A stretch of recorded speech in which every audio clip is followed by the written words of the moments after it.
मेरा नाम है हरिया, मैं काम करता हूँ बहुत बढ़िया, खाता हूँ खाना और रोज गाता हूँ गाना। अरे यार, आज तो बहुत देर हो गई। इस खतरनाक जंगल को देखकर तो मेरे हाथ पैर ठंडे हो गए हैं। अगर मैं वक्त पर गांव नहीं पहुंचा तो मालिक बहुत नाराज हो जाएंगे। तभी हरिया को एक आवाज सुनाई देती है। सुनिए हरु जी। अरे, ये आवाज किसने दी? तभी हरिया को सामने कुछ दूर एक औरत खड़ी दिखाई देती है। अरे भाई, ये औरत अकेली इतनी रात को इस जंगल में क्या कर रही है? चलकर पूछना पड़ेगा। फिर हरिया अपनी बैलगाड़ी उस औरत के सामने लाकर रोक देता है और उससे पूछता है। अरे सुनिए, आप इतनी रात को इस खतरनाक जंगल में अकेली क्या कर रही हैं? तभी वो औरत मीठी आवाज में कहती है, अरे हरु जी, आप आ गए। मैं कब से आपका इंतजार कर रही थी। वैसे तो यहाँ से काफी लोग गुजर चुके हैं, लेकिन मैं खास आपका इंतजार कर रही थी। अच्छा, तुम सच कह रही हो? मुझे तो यकीन नहीं हो रहा है। वो क्या है ना, आज तक किसी ने मुझसे इतने प्यार से बात नहीं की। हाँ हाँ हरु जी, मैं सच कह रही हूँ। अब देर मत करिए और जल्दी से मुझे मेरे घर तक छोड़ दीजिए। हाँ हाँ, कौन सी बड़ी बात है, अभी छोड़ देता हूँ। आप मेरे पीछे बैलगाड़ी में बैठ जाइए और मुझे रास्ता बताते चलिए। फिर वो औरत हरिया की बैलगाड़ी में बैठ जाती है और हरिया बैलगाड़ी हाँकता हुआ आगे चल पड़ता है। फिर उस औरत के बताए हुए रास्ते पर चलते चलते हरिया बैलगाड़ी लेकर एक काली गुफा के आगे आकर रुक जाता है। हरिया उस औरत से पूछता है, हाँ देवी जी, आपका घर कहाँ है? यहाँ तो एक गुफा के अलावा और कुछ नहीं है। तभी अचानक वो औरत हवा में उड़ने लगती है। देखते ही देखते उसका सुंदर रूप एक डरावनी चुड़ैल में बदल जाता है और वो जोर जोर से हंसती है। अरे तू तो एक नंबर का बेवकूफ निकला। तू तो बड़ी आसानी से मेरी बातों में आ गया।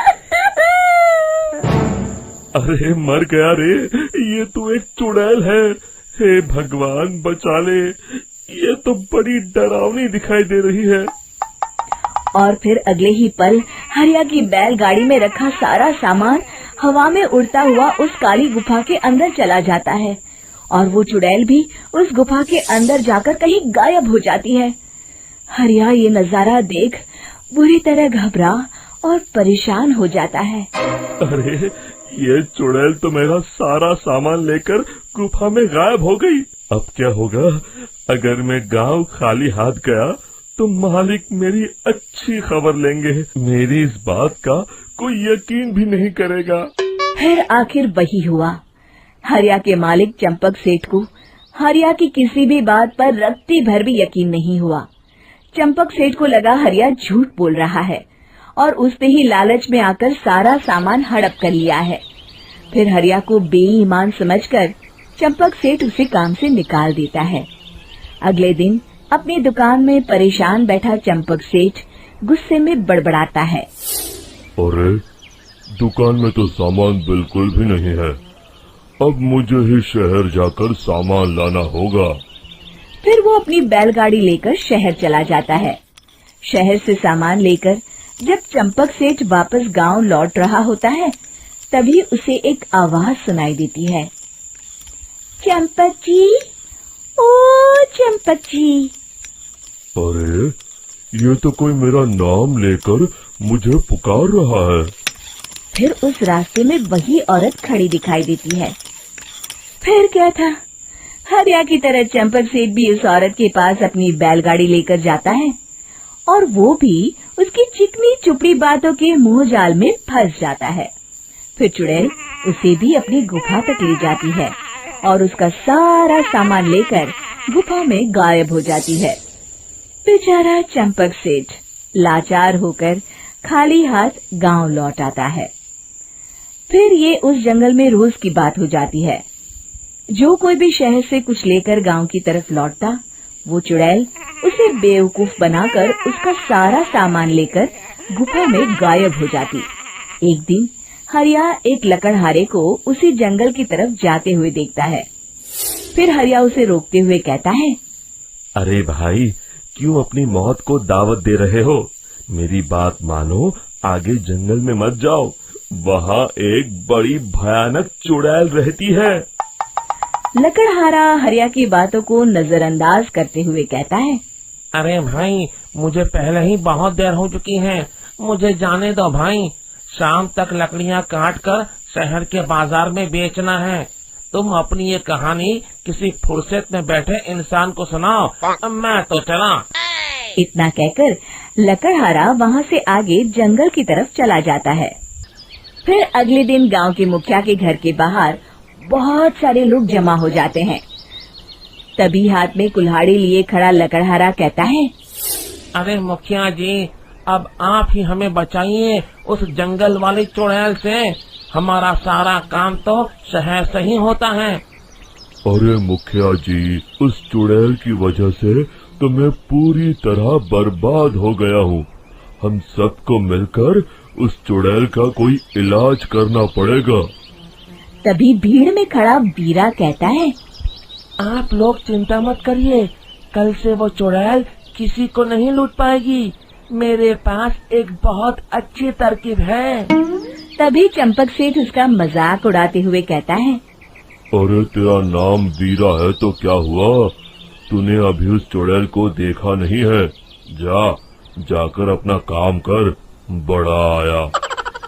तब मुखिया जी कहते हैं, नहीं चंपक सेठ, मुझे लगता है हमें इस लड़के को एक मौका देना चाहिए।